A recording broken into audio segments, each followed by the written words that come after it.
Okay, so bearing in mind the topic today, which is about race and racism in child safeguarding, it's a very sensitive topic. There will be sensitive content within the session that may be upsetting for some people. So please do take care of yourselves. If you need to take a break or leave the session at any point, please do so. We want this to be a safe space for discussion, so be respectful of others and towards others. This is a learning journey for us all, and provided it is articulated respectfully, there's no such thing as a daft question. And we will, after the presentations, have some space and have allocated some time for debate, questions, and discussion. Next slide, please. Okay.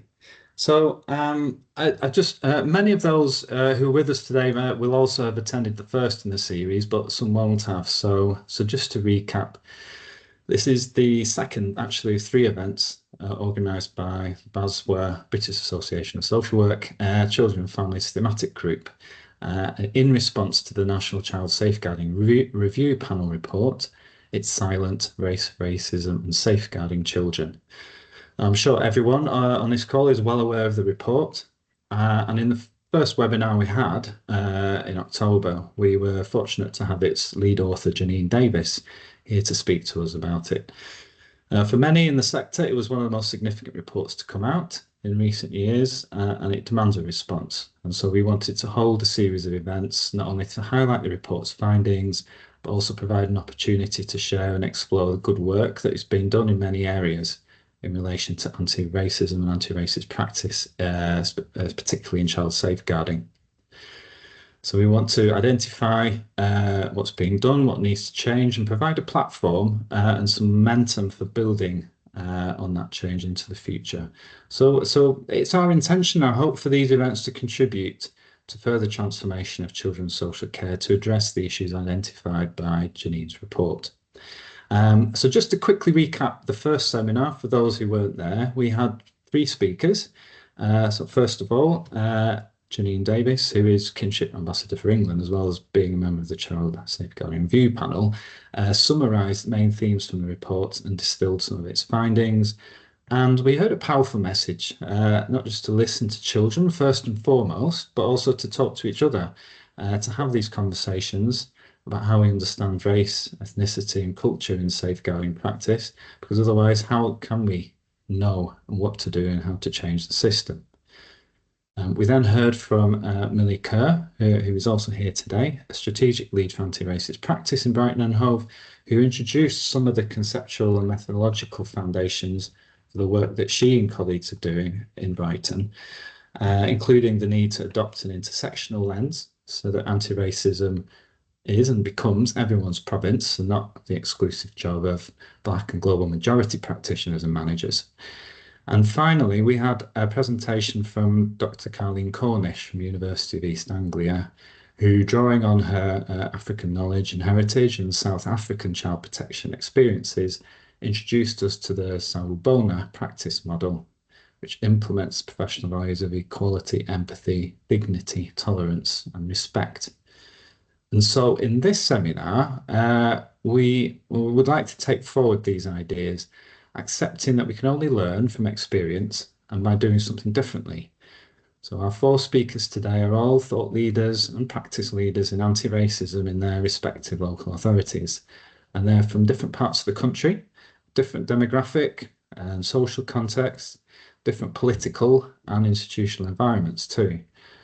So we hope that listening to them today will outline the journeys that they've been on, the challenges they've faced and the successes achieved will inspire confidence and willingness to embark on or continue similar journeys ourselves in our own organisations and areas. So with that preamble, I'd like to directly move on and introduce and welcome our first speaker, who is Antonia Ogundaizi, who's Service Manager, Anti-Racist Practice, Children's Service at Essex County Council. Many thanks for joining us, Antonia. Over to you. Thank you. Many thanks, Rick. Good afternoon, everybody. It's so great to be here and to be part of a webinar that really focuses on explicitly on anti-racist practice. I'm not going to speak for too long, but I hope that you'll be left with the key highlights about what we've been doing in Essex County Council. Thank you. Next slide, please. So I think 2020, we can all agree, was a very pivotal time for the world. Not only was it COVID, but we also saw the atrocious murder of George Floyd. That was a stop pause moment for the world, but also us in Essex County Council. So there was an ignition of conversation about what does it mean to be a Black social worker in Essex? What does it mean to be a Black child in our care systems? And there were a lot of stories that erupted around, racism, children and families not feeling that their voices were heard. So in 2021, in April, we had service managers from the global majority who came together and a senior director who wanted to be that change maker and to make a difference for the workforce. They came together and put together a business case later that year in December. And that business case was outlining the concerns around data, the concerns around the overrepresentation of Black and dual heritage children in care, and they wanted to have a role at senior level to really address race. It's quite difficult to do anti-racism without having the time and the space to really explore the strategic issues. So they put together this business case and it was approved by the Children's Transformation Board, who approve of innovative projects across social care. In January the next year, recruitment began, and I was appointed in April of that year in this first role as a service manager for anti-racist practice.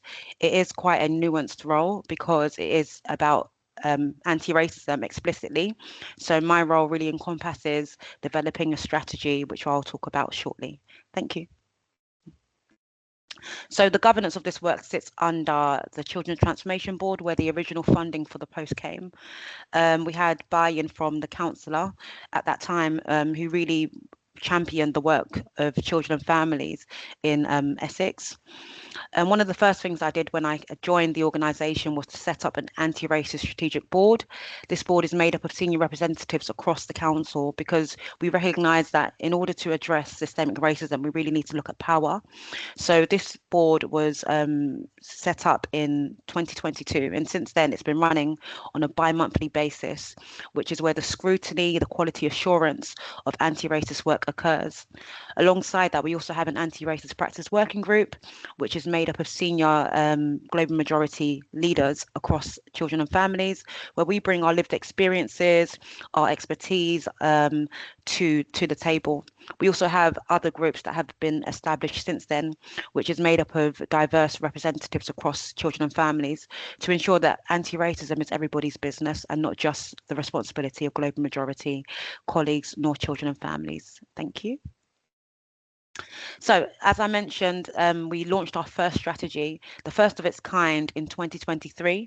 In order to get to this point, it required consultation with the workforce. It was not done in isolation, nor with a domineering kind of mindset. It was about where are people at?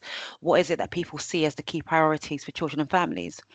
And this strategy is foregrounded by 4 key elements. So as you can see, leadership, policies and procedures, workforce and practice.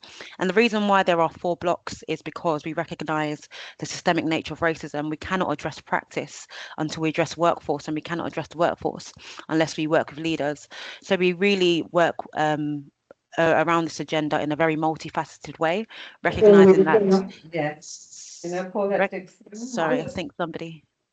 Recognizing that systemic racism is multifaceted. Thank you. So this is just a snapshot of some of the work we've been doing over the past 3 years.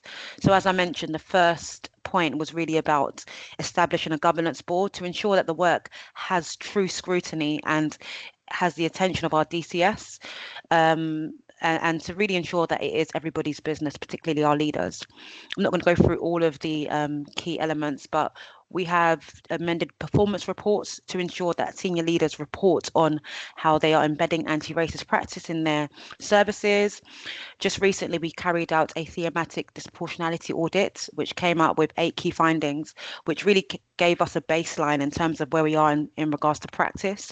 So ensuring that, how we look at the language barriers of children and families is properly considered, ensuring that our commissioning services are anti-racist, ensuring that when our colleagues analyze reports, that they are having that anti-racist lens. And one of the biggest things that we have done in the last 3 years is commission a one-day training for the entire workforce. Essex County Council is a big council. It's the second largest in the UK. So in total, we have 8,000 staff. In children's services, we have 1,500 staff. So it is really about everybody undergoing this training to ensure that they understand the historical nature of racism and how it shows up and plays a part in our racialized systems. Thank you. So learning spaces are a big part. As we know, the report It's Silent talks about the fact that dialogue pertaining to race and racism doesn't happen enough. It's not it's not frequent. It's not something that we take serious in social work. But one of the things that we've done in Essex to respond to that is to ensure that we have frequent learning spaces where practitioners, leaders alike can come together and talk about racism in a way that is progressive. And this is just some of the feedback that has come out of those discussions. Won't go through all of them, but I'll read one of them, which says, for myself to stop, pause, and consider the intent of a comment or judgment made when we are reviewing a referral. So really that stop, pause moment, rather than escalating children and families through our care systems. Thank you. A really pivotal space is a space titled Proud to Be Me. This is a space for Black, Asian, dual heritage children in care, because we recognise that their discrimination is compounded because of their care status and their racialised identities. So this is a space that's held on a bi-monthly basis. And we really talk through with the children about giving them scripts about how to respond when their school friends say, why is your mum white? Who's at the door? Who's at the school doors? And really giving them that script so that that pressure is removed. We ensure that we support them with their cultural foods. I also want to state that we are not just simply concerned with hair and skincare, which can be quite reductionist. It's about what does it mean to be a child of colour in a white environment, and how do we equip them with those tools that they need for life. Thank you. These young people are so brilliant and awesome. They've actually developed a tool as well, which is solely informed by them about how professionals should respond to racism. So this really highlights key areas in terms of understanding their experiences, how to ask questions, and this really supports professionals to ensure that they are working in the way that the children actually want them to work in. Thank you. Likewise, we have developed practice tools for practitioners. It can be quite difficult to ask a question about a child or family's racialized identities. So we developed thinking tools to ensure that social workers have prompts that they can have in their back pocket when they are going on home visits, to ensure that racism is addressed and not sidelined or ignored because of discomfort. On the right, you see cultural genograms that we've developed as exemplars to support practitioners as well, to move beyond the generic genograms, but to make sure that culture is considered.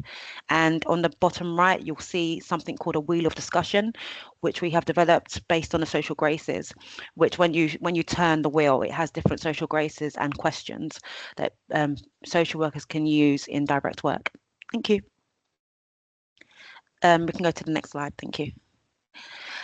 Just to end really about the challenges, I'm sure everybody on the call will know that addressing systemic racism is not easy. It's something where organizations must be in it for the long haul. There's no quick fix, but it's a work worth doing. as I mentioned, the size of Essex makes the work challenging because there are many hearts, many minds, and how do we truly get, share this agenda with 8,000 people? But it has started with dialogue, ensuring that we've invited partners to the board. So it originally started as a children's services board, but we've invited adults colleagues, HR, public health, and other colleagues to ensure that it is a multi-system approach as opposed to just children's services. Implementing partners remains a challenge. We started this journey within children's services. However, we know that social workers do not work in isolation. So we have tried to liaise with our police colleagues, and also to ensure that we are working with our head teachers in schools. The breadth of the work does make the work challenging. And finally, hearts and minds, racism still exists. How do we truly measure if somebody is not racist or has been on that journey to become anti-racist? It's a long journey ahead, but what we can do is start and try. And for the sake of time, I will end there. Thank you, and stay in touch. Thank you so much, Antonia, and well done for summarising such a massive piece of work in such a short time. For me, it really does illustrate the value of developing a strategic approach, because that must have been hard going at first. Absolutely. To develop all those structures and get all that buy-in, but it's a hugely impressive body of work that has managed to achieve, and ranging from from all those things you had on that slide. And you also mentioned the issue of partnerships, which I highlight just because I think that will feature prominently as well in what Millie has to say in the next presentation. So thank you ever so much. I'm sure people will be in touch with you to find out further. We move now to Millie Kerr, who's a strategic anti-racist lead, Brighton and Hove. Millie, over to you.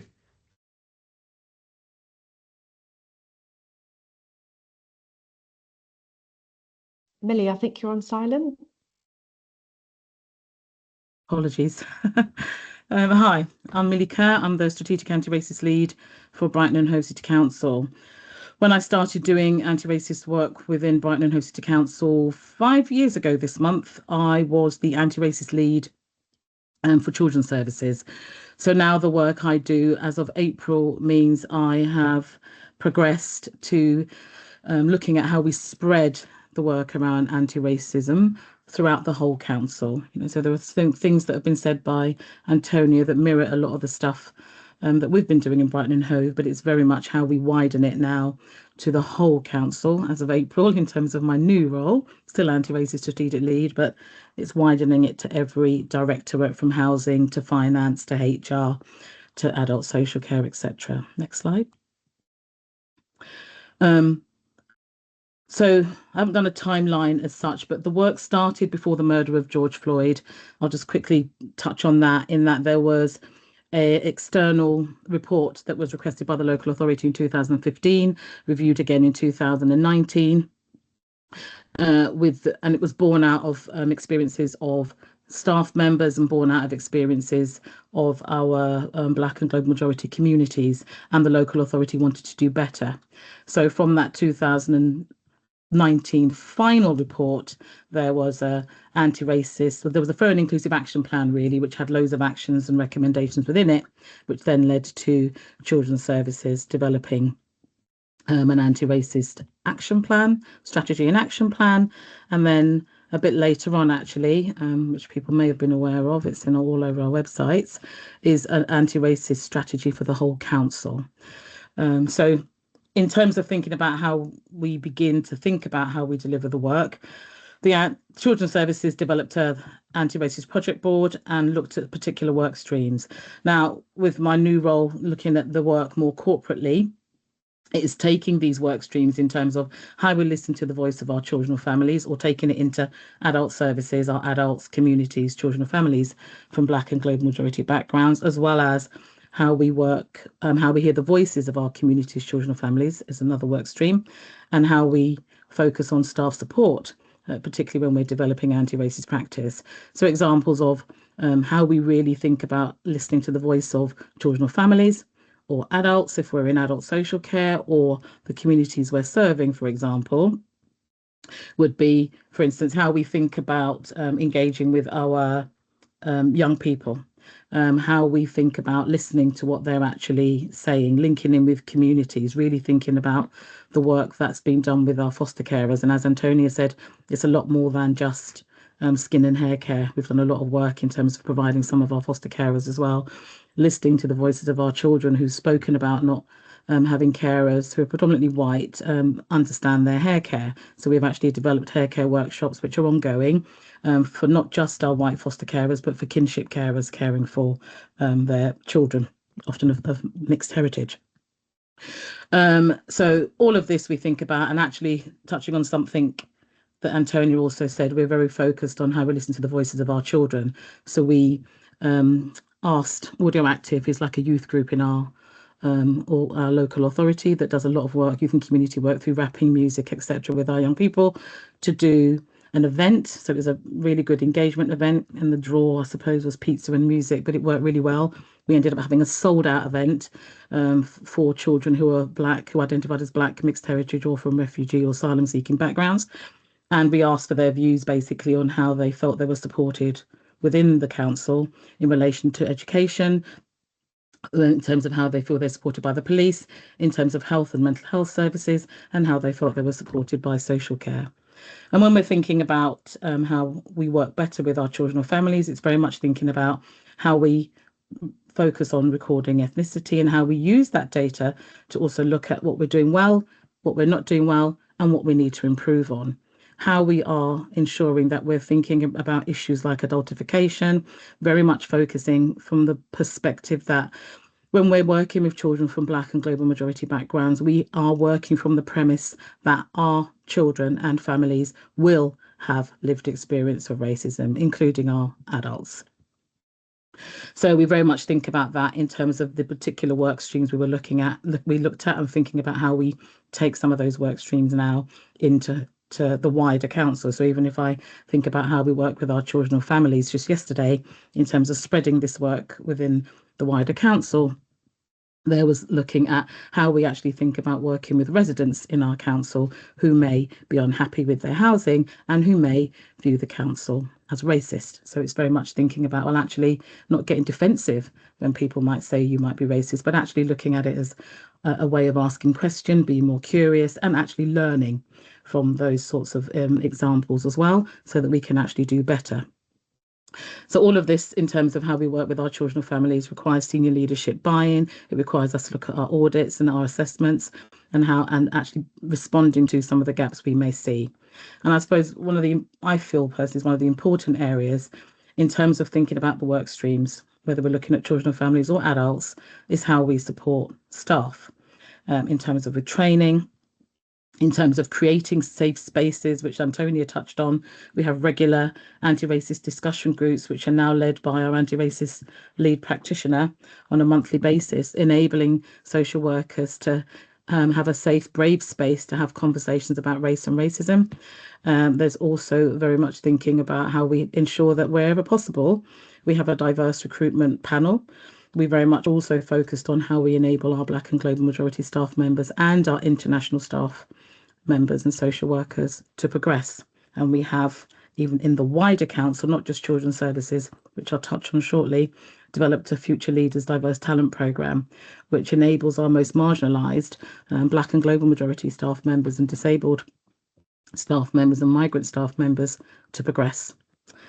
These plans are reviewed monthly, bi-monthly, but one thing I will say, the project board and the decision was taken not to just have the project board led by senior leaders. There are representatives from our Black and global majority workforce in that leadership project board, so that the voices of the whole workforce is also fed into some of the senior leadership's meetings that are held regularly, as well as very much thinking about how we are really thinking about practice, gaps in practice from the perspective of our Black and global majority staff members, gaps in practice and things that staff members want to progress within their teams, if they are managers or senior leaders, as well as thinking about policies and procedures that we may need to impact, is all now looked at as well within our anti-racist communities of practice. led by our anti-racist lead practitioner, which feeds into the project board. So we have an anti-racist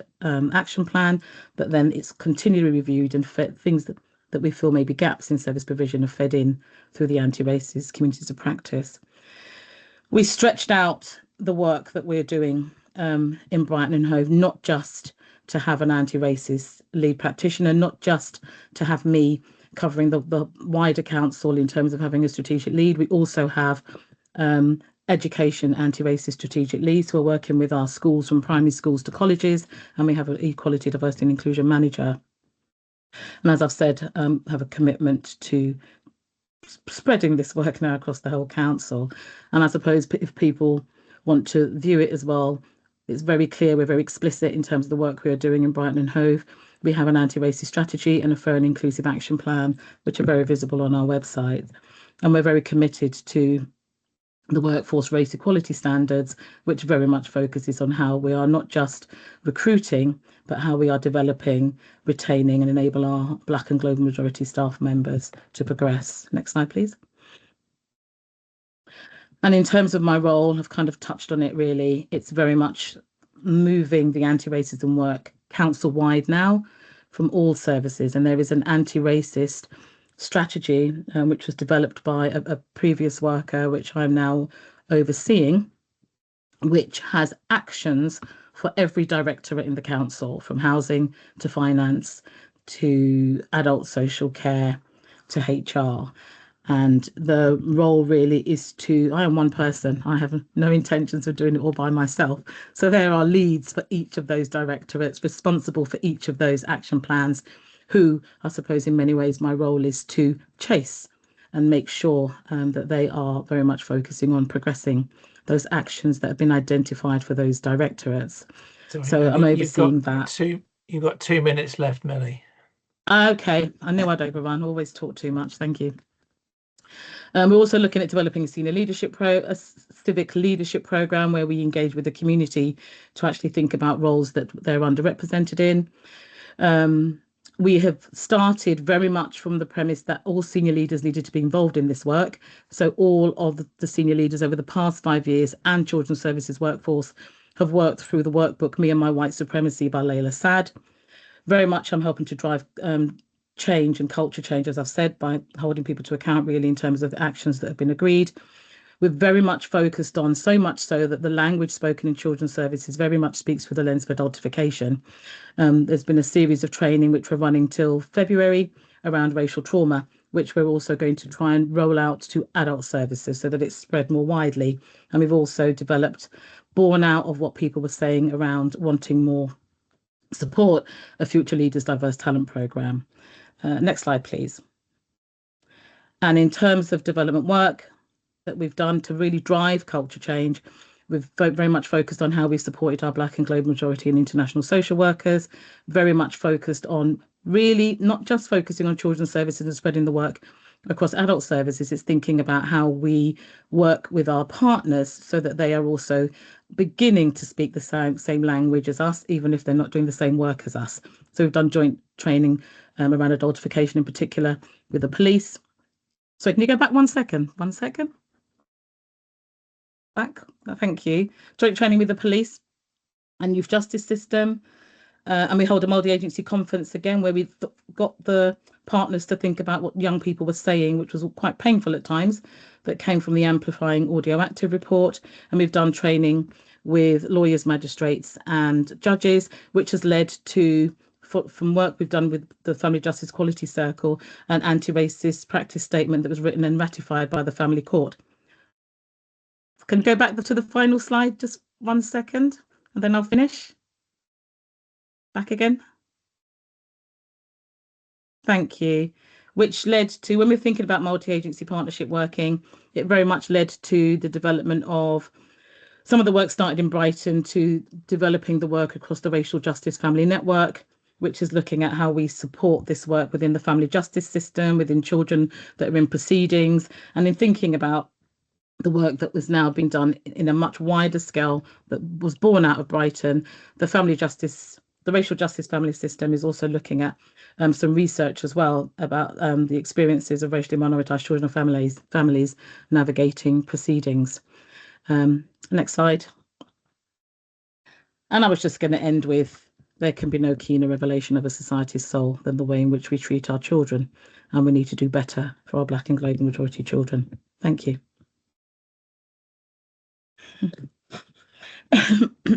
Thank you so much, Millie. And yeah, Whistle stop. It is a whistle stop tour, isn't it? And we really got a sense of the years of work, you know, that you and many colleagues in Brighton have been putting into this. And yeah, some takeaways, many takeaways really for me. But for example, how anti-racism connects to the practical realities of good social work, you know, as with your example around hair care for kinship carers, you know, would that have happened otherwise? About how uncomfortable conversations are something we're maybe used to having with families, but not when it's among ourselves. Just in the, you know, as you've just been speaking about how having a strategy like this helps spread roles and responsibilities and activities throughout the council, you know, so it isn't just concentrated in one or two people or in a few functions, but it's not just embedded, you know, then across Brighton and Hove, but you can see it's generating wider partnerships, multi-agency partnerships, cross-institutional work and programs of work. So it's absolutely fantastic to hear about. No doubt many people on the call will look for the opportunity to listen to you talk further. Please do put any questions you've got for Millie in the chat. Thank you. Okay, so now I'm delighted to welcome Ray, who is Practice Lead for Equality, Diversity and Inclusion at Durham County Council. Ray, over to you. Thank you very much, Rick. Hello, everyone, and good afternoon. I'm Ray Dye. I'm the Equality, Diversity and Inclusion and Anti-Racist Practice Lead for Durham County Council Children's Social Care. Next slide there, please. So I know Antonia's already touched upon the importance of 2020 as a year. So I'm just going to briefly touch upon the impact it had here in County Durham, as well as it being, you know, a prominent year to remember COVID, Black Lives Matter, but also the impact it had on Black and global majority staff across children's social care was particularly poignant for those working in County Durham. Just for context, Durham County Council is the seventh biggest local authority in England, and it's about 98% white as a local authority. However, our staff workforce within children's social care is relatively quite diverse. So the impact of what was going on in 2020 was very significant for a staff team who often felt as though when they were going into buildings, they were the only ones that looked like them. So there was a real sense of inability to go anywhere, to turn to have these conversations, which were replicated on what was being heard out in the communities. And then there was the impact that it was having on our children and families from Black and global majority backgrounds. Therefore, conversations were had at senior level about how can we create a safe space for our Black and global majority staff, and also how can we create a platform where they have a voice in order to feed back to senior management to implement policies and procedures and have an influence on that. And therefore, the creation of a global majority staff network was created, now called the Race Equality and Diversity Network for all employees across Durham County Council. So when it was initially formed, it was initially for global majority staff from children's social care, and then it branched out as it grew and grew and became stronger. And I'm also the chair of that. 3 years later, myself and my manager attended the SWERN conference. And for those of you that don't know what SWERN is, that's a social work, education and anti-racism network. Actually, interesting enough, it was Millie Kerr and Chantel Thomas who were leading on that. And we were absolutely mesmerized by the conference, by the conversations that were had, the energy in the room. It absolutely was mind blowing, really, really positive and influential, to the point where on the way back, the 3-hour train journey from London up to Durham, my manager was saying to me, that's what we need up in the Northeast. We need a Millie in the Northeast. And I was thinking, this is going to be quite difficult, although we've got a relatively diverse staff team, in terms of the council as such, probably not as diverse. How do we sort of navigate that? And me and my manager had further discussions, and then time went on. A few months later, we had direct conversations with Millie to find out how things were formed in Brighton. We also spoke to Antonia, who you heard from earlier, just to get the lay of the land and find out how things were going, to see if we can replicate a similar model. And I think that's important, because I'll come on to leadership later on in my slides. But then what then happened after that is we had one eye on the future. And what I mean by that is Shelley, my current manager now, had a vision. So did our director of children's social care and our assistant director of children's social care, about making an environment for Durham to prosper and to be leaders in anti-racist practice. But how do we get there? So considering the information that we had from other local authorities, and having that drive and ambition to be actual leaders in this field, Durham decided to create this post, the post that I'm in now, the Anti-Racist Practice Lead post. And that was a fundamental shift that they created the post last year. Because like I was saying earlier, Durham as a county isn't diverse, but the mindset was, do not let that stop us.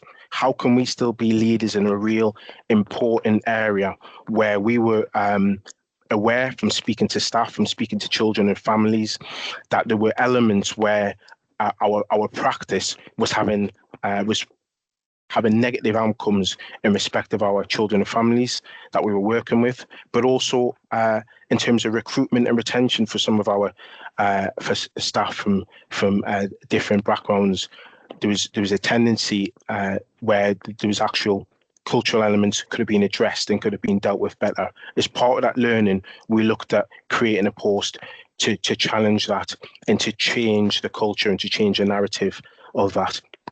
So having been in post for since September last year, then fast forward to March this year, and Durham County Council Children's Social Care were graded outstanding by Ofsted, which I suppose that's what every children's social care aspires to achieve.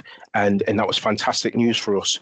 It was also fantastic for myself and my team on a personal note, because when Ofsted was speaking to staff, the staff were reflecting, they saw green shoots, and there was elements of good practice in terms of having that support, providing that space to be comfortable, really uncomfortable with having difficult conversations with race, ethnicity and culture, because of having conversations with myself. So although it was relatively early days in comparison to the previous local authorities, the green shoots were there. The vision that we spoke about in 2023 was beginning to come to fruition. And then in May this year, we had our local elections, and was a surprise for some, but not for everybody. Reform UK got 65 seats out of the 98 seats in Durham County Council to become our new administration by majority. And just to give you a little bit of context to that, previously, Durham had been under a Labour administration for nearly 100 years. So that just tells you the great shift and shake-up that had, not just on the county council, but on children's social care. And some of you may recall a certain member of the Reform UK party saying anybody that worked in equality, diversity and inclusion had to look for a new job. But that didn't stop us. Next slide, please. So instead of using that as a hindrance, we use that as motivation to be louder and prouder. So what we did was we looked at involving our regional partners to spread our influence. So we created an anti-racist champions training and virtual forum. So what that looked at was creating a network to have two anti-racist champions from each of the 12 local authorities in the Northeast for me to go and deliver anti-racist training to them alongside my co-presenter, Ola Tony Albert, who does a similar role to myself over in Together for Children for Sunderland. The idea being is I can't train everybody across the whole region. However, I can influence the training. In my anti-racist champions, we come together, we do some training, we go over case studies, we use some tools for our practitioners to go over to practice, and then they disseminate that to their own respective local authorities, and then they come back and we reflect on that, and we meet every 3 months in a virtual forum on Teams to influence children's social care across the region with regard to anti-racist practice. You've got 2 minutes left, Ray. Okay, and I'll whiz through this very briefly. And we promote anti-racist practice among our local universities and colleges because we're training the next generation.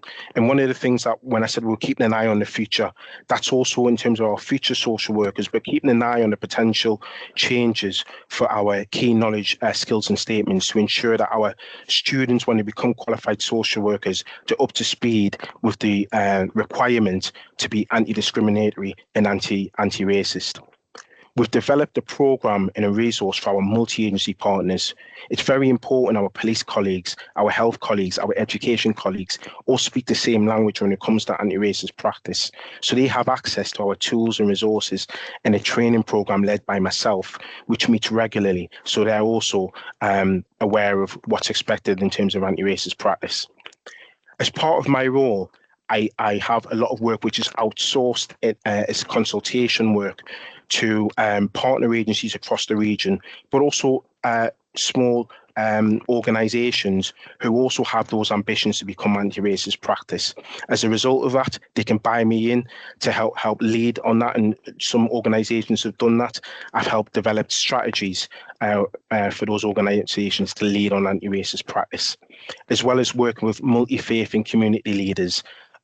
Because for us, anti-racist practice is everyone's business, and that's where the intersectionality aspect comes in, with working with imams, working with church leaders, working with people from synagogues, so they all have that understanding. I think this section is also significantly important because for those of you who haven't had your local elections yet, one of the key things we had to reassure staff was effective and frequent communication. That way, when the election results were announced, the staff didn't feel anxious because we were told and given regular communication every single week by our chief executive. We also focus on our statutory and legislative duties because unfortunately for reform, there's certain things that they can't touch. And what we were very proud was that we continue to go louder and prouder with our statutory duties. We also focused on staff wellbeing and safety for our children and for our staff.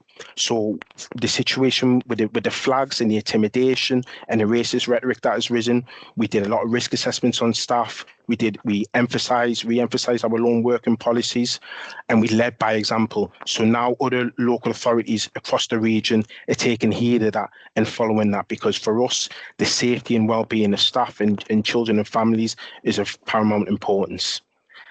And for anyone who wants to collaborate or wants to get in touch, you can find my details there on the screen. You can get me on LinkedIn and have a look at our Ofsted report. Thank you so much for your time this afternoon. Well, thank you, Ray. That was amazing to hear about, and actually I'm sure many people, as with our other speakers, will be in touch to find out more on what you're doing and to offer their support and to learn from you. It does remind us how important these strategies are for our workforce, for the health, welfare and well-being of social workers, managers and everyone working for the council. And because Antonia mentioned it as well, I think we need to recognise the seismic impact of the murder of George Floyd for our Black global majority staff, and how the Black Lives Matters movement catalysed, some of the strategic efforts we've been hearing about. and that doesn't go away. You know, no one forgets about it, and it's the daunting nature of the task, particularly in contexts like Durham, where you have a predominantly white population, relatively more diverse staff group, and then political control shifting to the far right, and the response as it has to be, I think, has to be louder and prouder, and do what you're doing to intensify the anti-racist practice champions across institutions and across the region, across generations. So it's brilliant stuff. We can't wait to hear more.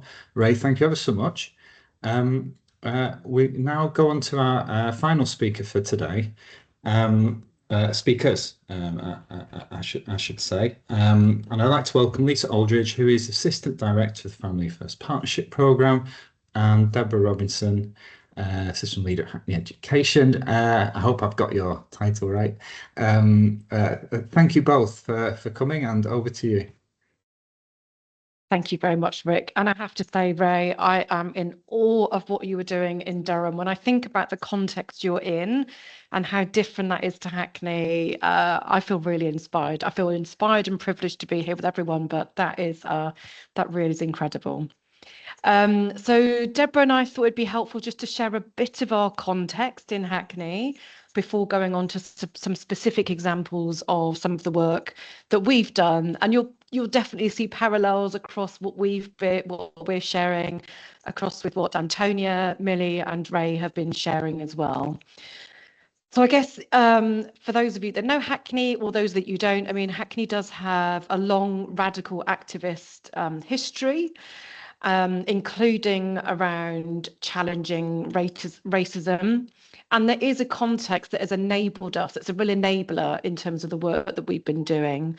It was back in 2014 that the disproportionate outcomes for Black children were really focused and honed in on, even though it was very difficult to talk about anti-racism in those days. We've moved on a long way. And so the Corporate Improving Outcomes for Young Black Men 10-year programme was initiated. We've since changed the language, recognising that young Black men is an adultifying phrase. So it's for Black children and young Black adults now. And it, obviously, like many others, following the impetus of the Black Lives Matter movement, the council passed a political anti-racist motion back in 2020. The next slide, just to share that one of the things we're going to focus on shortly is anti-racist action learning sets, or reflective learning program, which is a 6-month program that was made mandatory to all middle and senior leaders and is open to all of our staff. And we've just completed, I think, Deborah, the 4th round of delivering that reflective learning program. We'll share a little bit more about the impact of that later on. Like many others, we developed a number of working groups to take forward our sort of priorities to develop anti-racist leadership and practice, to address disproportionality in the workforce and experiences of racism in the workplace, and also to create change in the context with which our children and families live their lives through engaging and, where necessary, challenging partners as well. And so part of that work was the development of an anti-racist partnership charter in response to the serious racial harm experienced by Child Q. And I guess, you know, of the number of things that we've done, I would say that our conference in 2022, which was Unmask, Repair and Prevent Harm, really was a seminal moment for our service and our partnership. We had incredible speakers. So you can see the picture there: Rosemary Campbell-Stevens, David Weaver, Dr. Shola, Janine Davis, and really centered the experiences and created a space that centered Black and global majority lives, rather than our usual events that center whiteness. So it was a really powerful learning experience for everyone, and that really helped to sort of push the impetus for whole council strategic commitment as well. And then coming on to the last slides, I guess it was, as well as, you we've got embedded anti-racist practice standards. We realised probably a bit too late after initiating this work, and only at the time when we appointed an anti-racist strategic lead in children and families, I think in 2021, that as great as it was we were on this journey and committed, we had neglected to think about the impact of racialized trauma, even just from talking about racism all of the time in the workplace. And we do. We've even had colleagues say, do you know what, sometimes it'd be easier to work somewhere where we don't talk about racism. So I haven't got to think about it constantly when I'm living it and breathing daily in my life, for myself as an adult, for my children, for my families, etc. So we set up a really well-renowned program of peer reflective spaces around racialized trauma. And I guess just in terms of a lot of thinking about safe spaces and what do we mean when we talk about safe spaces? We can't truly create safe spaces, but importantly thinking about whose safety we are prioritizing. For white colleagues, that would usually feel like my comfort needs to be centered in this work. You need to be uncomfortable as a white person, and we need to be centering the safety of Black and Global majority colleagues, given the racialized trauma experience day in, day out. And some of our more recent pieces of work, we've engaged David Weaver to undertake a whole service leadership programme, also realising potential programme for Black and Global majority colleagues to, I guess, dispel some internalised racism and that imposter syndrome. At the same time, engaging system leaders and challenging us to say, what are you going to do differently for these colleagues that are prime, ready, skilled, ready to excel, but the systems and the concrete ceiling holds them back. We've had Maria Takandisa provide us with some excellent workshops and spaces on how do we as leaders work towards creating psychological safety. And then within the Families First partnership reforms, we are centering in the request to create a whole partnership approach to practice. We're centering anti-racism and trauma-informed practice. And this is our aspiration, that we become a trauma-informed and anti-racist partnership, so that our children and families really feel and experience something different from us in the next 3 to 5 years. So Deborah, I'm going to hand over to you now to talk in a bit more detail about the programme and some of the work from education as well. Hi, Deborah Robinson, System Leader for Diversity and Inclusion. Deborah, you're quite quiet. Is that just me?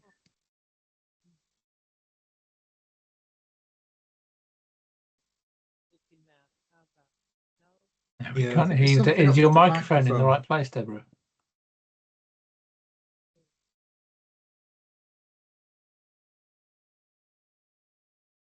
You're on silent now.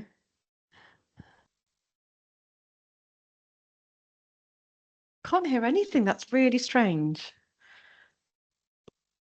Sorry, everybody.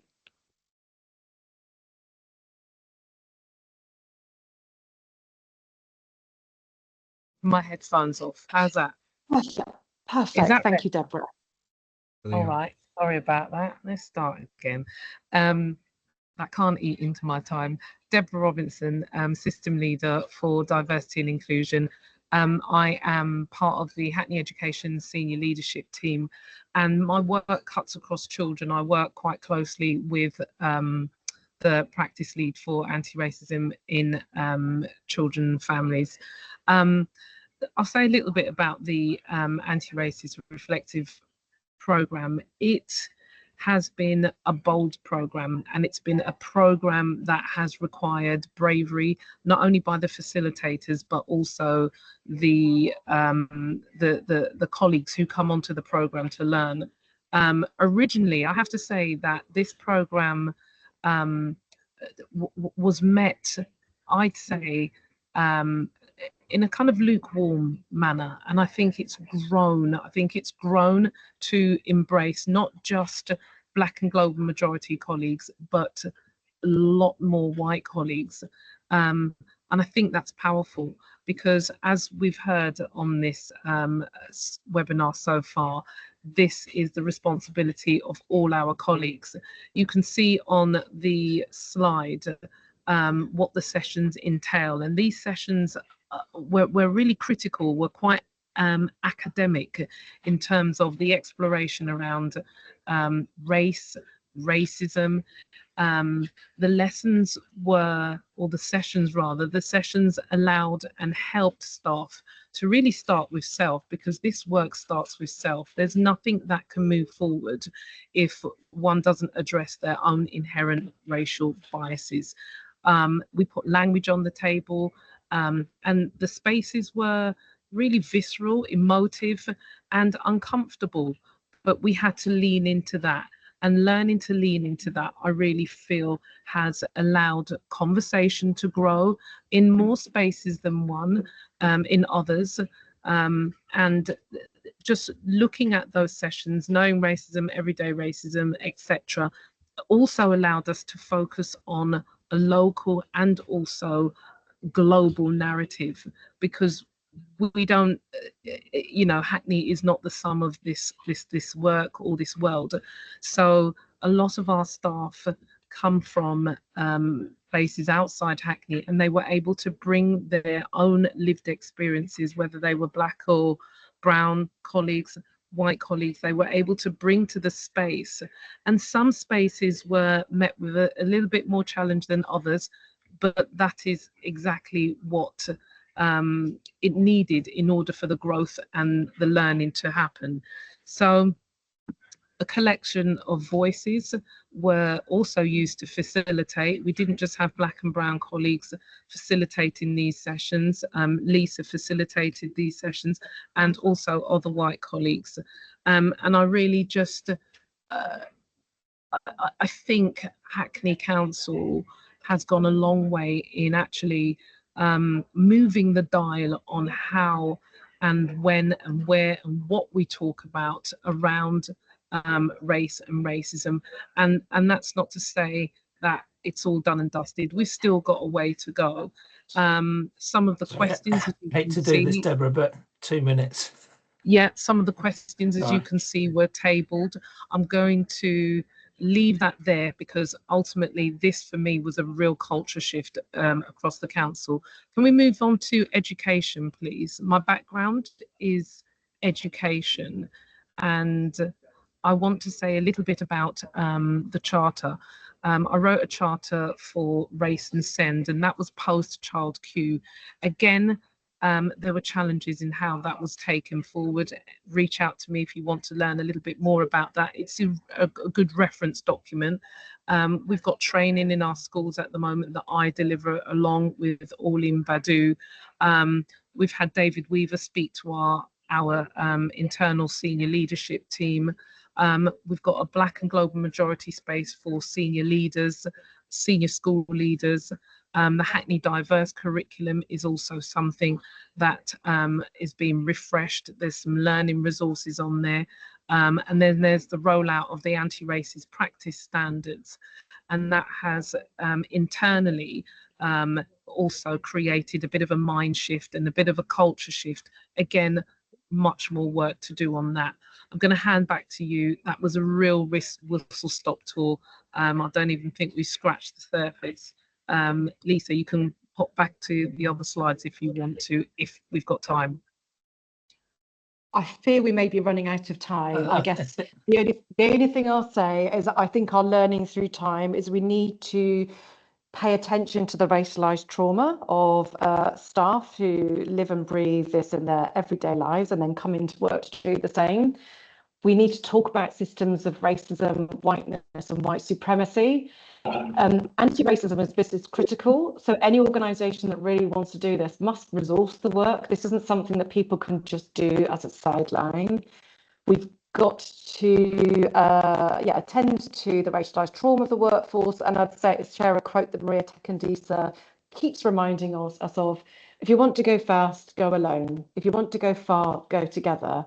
And we need to consider that in the context of the systems of whiteness that our local authority and local area organisations are pushed to work within time frames. So yeah, that's all from us. Thank you very much.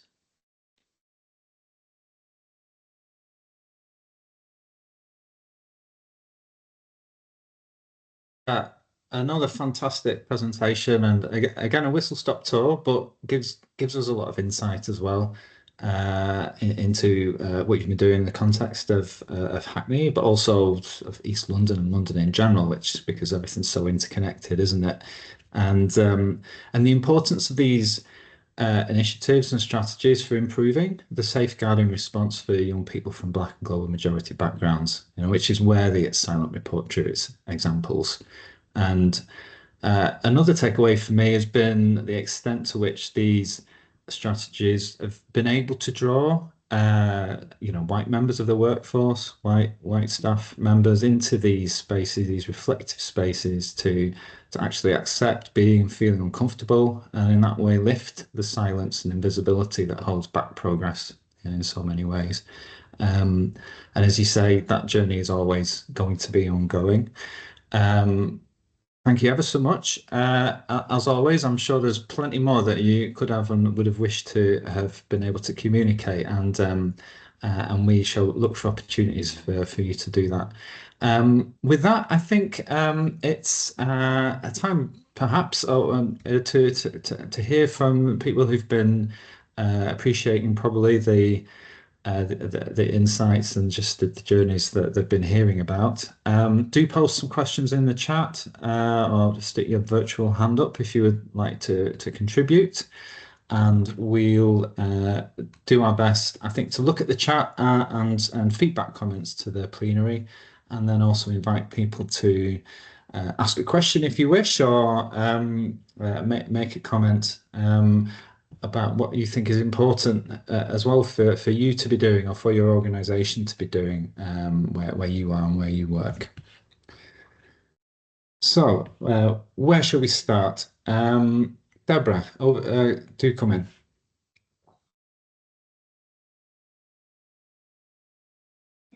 I'd like to ask people on the call how the strategic leads have managed to engage school. I've actually just come from a school, just speaking to a deputy head, Black deputy head. What I'm trying to do is collect stories about their journeys, because we don't have a representative senior leadership team across our Hackney schools. So I was just wondering, what has it been like engaging schools around conversations of race and racism?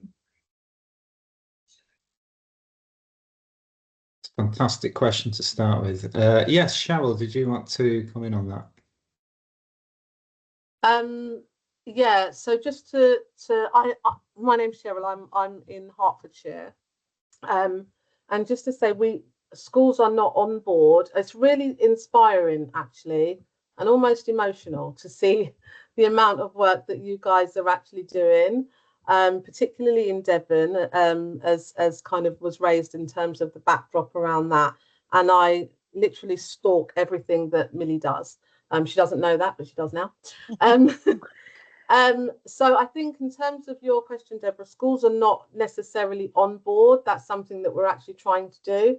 But I'm also impressed with how much you've got your senior leadership teams on board within your children's services, because I'm part of the diversity and inclusion, and I don't know if anyone else from Hertfordshire is on here, so I'm just saying anyway.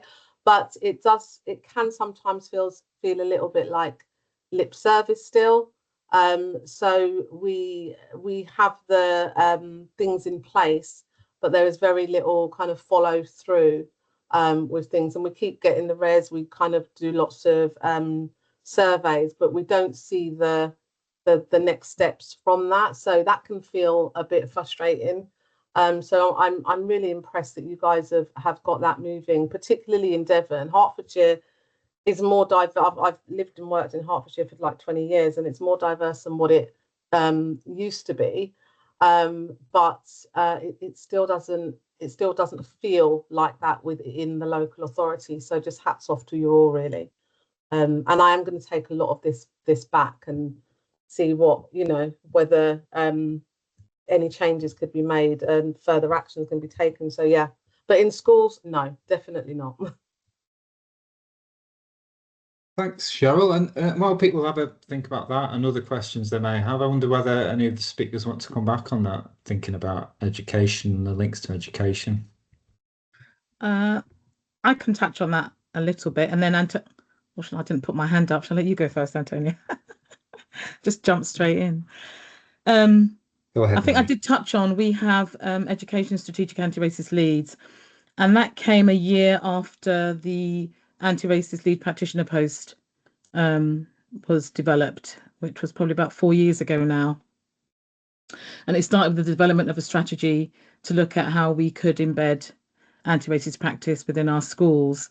And it hasn't come without its challenges with people in the community, far right concerns around critical race theory, all of that sort of stuff. But we have continued to fight on, so much so that it's only a part-time post that's split between 2 workers, but it's been very, very impactful over the past 4 years. It's not perfect.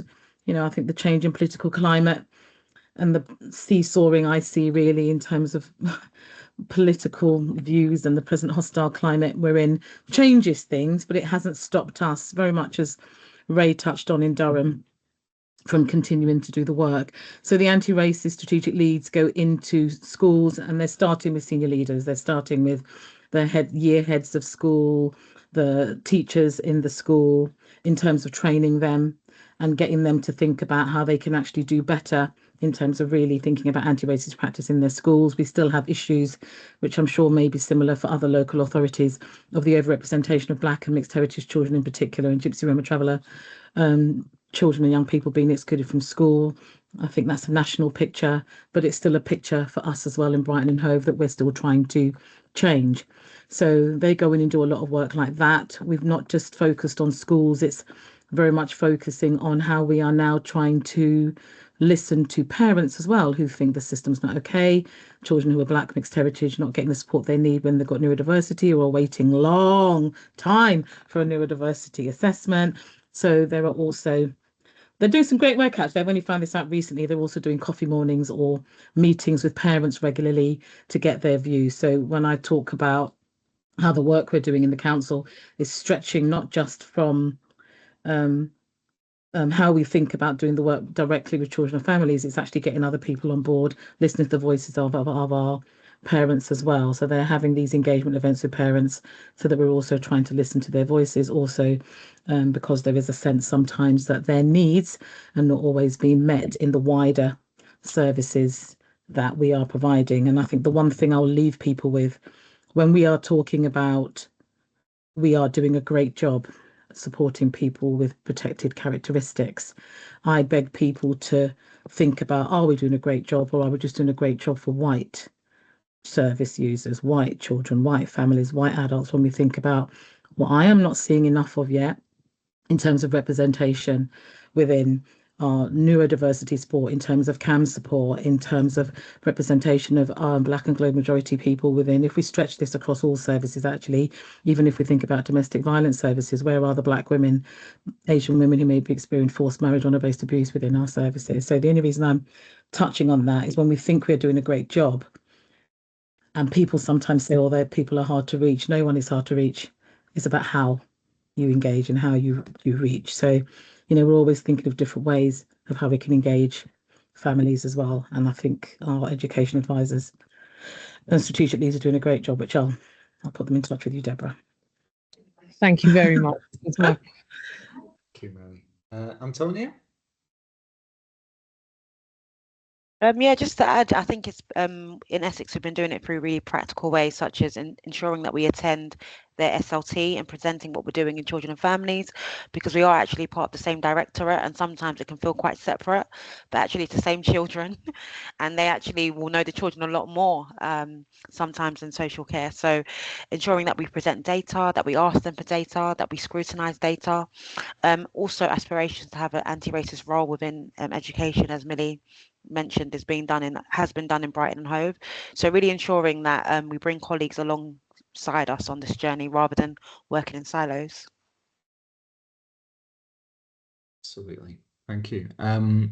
Andrew, did you want to come in? Yeah, well, there's Zara Farkan if I pronounce that right, has put a fantastic question in the chat. Zara, do you want to ask that, or should I ask that on your behalf? If I don't hear, I'll ask. It's okay. I can ask. Fantastic.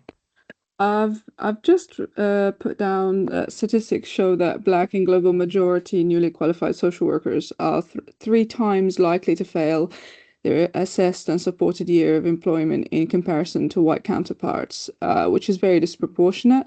So I was just wondering if diversity tailored support during ASYE should be developed, because it's pretty certain the area where I'm at, which is Norfolk, does not have diversity specific support through NIPE, Norfolk Institute of Practice Excellence. Yeah, it's a great question, Zara. Ray, can I hand over to you? Yeah, sure. I mean, that's an area that we're very passionate about rectifying those statistics, because they do make for very grim reading. We are very aware of that, and the question we ask ourselves in Durham is why, why is that, and what can we do about that? Because we recognise, as I was talking earlier in my slide, we, with one eye on, the upcoming changes to the post-qualifying standards, we can't afford to fail the next generation of social workers, in some cases before they even qualify. So what we've implemented is we have, as well as putting in a tremendous ASYE support program, which runs for 2 years. Actually, we've also got support groups for our global majority and Romani, Gypsy, traveller social workers to meet quite regularly, where there's any potential barriers, any issues, any practical issues with regards to race, ethnicity and culture. And when I talk about culture, sometimes our global majority and Romani, Gypsy, traveller colleagues, even as students or as newly qualified social workers, sometimes we'll have to bear in mind that their family lifestyle, sometimes they can be carers, sometimes they can be coming into the profession slightly older than so white British, their white British peers. How do we respond and support them with all that? So that's what we look at. We look at the individuals and how we support them, and because we're very mindful that if we don't get it right, it does affect, in terms of our recruitment and our retention. And we're very proud of the fact that 75% of our ASYEs decide to stay in Durham, or if they do leave within a couple of years, they come back home. And we want to make sure the environment is right for them. And that's why, we take it very seriously that we want to be leaders here in the Northeast in terms of keeping our diverse workforce, but also growing that. So we, there's lots of things that we're putting in place, for the learning and making sure the culture and environment, if the teams that they're in, fits them as well. Great, thank you. So really, thank you very much. Suggestions there. Millie, did you want to come in? Yeah, I think everything Ray said is absolutely phenomenal. We've got support groups as well, which has been set up outside of the local authority BME Workers Forum to actually think about all of those needs, to think about cultural differences, to think about some of the things really that we want our leaders to also think about, and particularly when we're thinking about inductions and being more flexible with inductions, particularly for international social workers that may join us and international students, so that we take time and also think about transferable skills, because sometimes it can feel like, if we're working with international staff members in particular, it can feel as if there's an expectation they assimilate into how we do things here without us slowing down things and making sure that they're understanding not just the new culture sometimes of the social work service that they're working for, but actually give people time to adjust to sometimes the new country they might be living in. But all of those things around thinking about the needs of our Black and global majority social workers, students and ASYE are very similar things that we do. But I just want to touch on one final thing. I don't want to take up too much time, in that ensuring that we are embedding anti-racist practice through everything we do. All of our students, but particularly our ASYEs in their first year with us, all go through an anti-racist programme and then all go through an anti-racist level of training through our practice educator coordinators, our PECs. So it's weaved through everything we do, whether you're a student, ASYE or a permanent staff member. So they get that support from when they arrive at the front door, as well as as some of the work that Ray does. We also do, and I also do some anti-racism training with some of our universities locally and sometimes more widely for the BA and MA courses. And I think that's one of the big lessons for me of hearing the presentations is that when there is a proper strategy that is developed over time and has buy-in from all different parts of the council and the organisation and committed people leading it and joining it, then you find an environment to which then ASY or social work students come where they find an environment that is going to address some of those issues as soon as they arise, rather than then struggling and then not finding actually the right place for themselves to develop. And it's the knock-on effects really, and that's you really you've touched on it, almost every single area of social work, of local authority social work during the course of these presentations. I can't see any more questions in the chat. And I think we've come to the point. Oh, hang on. I say that, you see. That's why I say it. Jenny, do you want to come in? This is probably the last question or comment we have time for. Thanks, Rick. Yeah, I just I suppose I just wanted to ask. So I'm from a very, very small local authority in England. So Wokingham, we're teeny tiny, and yeah, the numbers that you guys are talking about are nothing like what we have in our workforce. And as a result, we don't have anybody that has a specific role to lead on anything to do with race, equality, diversity, inclusion. And we're trying really hard. So I'm a practice consultant within our workforce academy, covering the whole of children's services, and we're trying to think about what can we do supporting our children's services colleagues. And I suppose my question is, because I've heard so many ideas, I've written a whole A4 page of notes, but it feels quite overwhelming to think about where to start. So if you guys had to give a bit of a pointer about, without somebody in a dedicated role to embed this, where can those of us with roles with multiple strands, where can we start to make a difference? Where's best to start? The one thing we have set up is a space to talk about race, which is we're aiming to be a psychologically safe space for our colleagues just to come and chat and tell us about their lived experiences. But beyond that, what do we do? Where do we go first? Well, that's a perfect question for this seminar, and you've come to the right place to ask it. So without further ado, Millie, over to you. Okay, just as we were thinking we were going to maybe finish with final questions, I was actually going to touch on something. I've just kind of been scanning the chat a little bit, which links very well to your question, Jenny, because there's a sense that, how does what we've been talking about, and I think it does very much link to the It's Silent report that was written by Janine, and how we started with these 3 webinars. And I suppose simply, if I just quickly say, in terms of thinking about starting point, some of the starting point is very much where you're starting. It's engaging people in having those uncomfortable conversations or brave conversations about race and racism. People are frightened of it. People are not confident with it. People are thinking, oh, well, I don't want to talk about it. I might get it wrong. I don't want people to think I'm racist. But you have to get comfortable with the uncomfortable, and the work before we look outwards, as Deborah rightly says, has to start with self. When we talk about anti-racist practice, sometimes people are very quick and very good at looking outwards. Oh, yes, and I can see this problem. If we speak to this service and this service, actually, before you speak to anyone, you have to speak to each other. You have to be able to think about and look at your biases and beliefs and stereotypes and where they come from, and not just where they come from, but how they can unwittingly or otherwise impact your decision making and your assessments. So it's just thinking through that lens. And the only other one thing I will say, linking it back to the It's Silent report, we are very much thinking about how we take this forward in our local authority, and we're going to have a multi-agency conference in January or February with our health, police, social care, who have I missed, and education colleagues, so that we really think about how we embed it, but embed it in particular within our safeguarding partnership. But the one thing I would say about that you could also take forward, there was one page, I think it's page 41 or 45, that has a list of recommendations for professionals, safeguarding leads. And I think that's another place to start. But it talks to exactly what you've already started in some ways, in terms of how confident are people in having these discussions. If you're not confident, how can you engage in being more confident. And actually, if you're assessing or going to assess a Black or mixed heritage global majority child, how are you going to do that? What sort of things do you need to think about? So also have a look at the recommendation page of the It's Silent report. Thank you.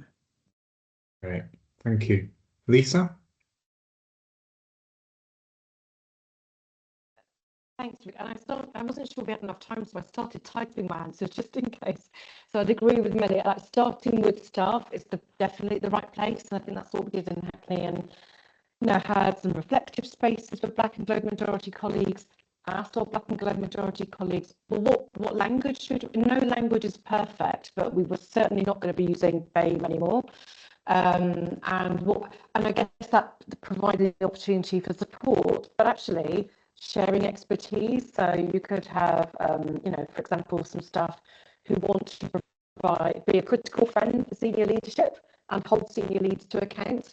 So the other thing, you need your senior leads to be on board and accountable for creating change. You need to get that context, whether that's political, fingers crossed, if not at least internal leadership.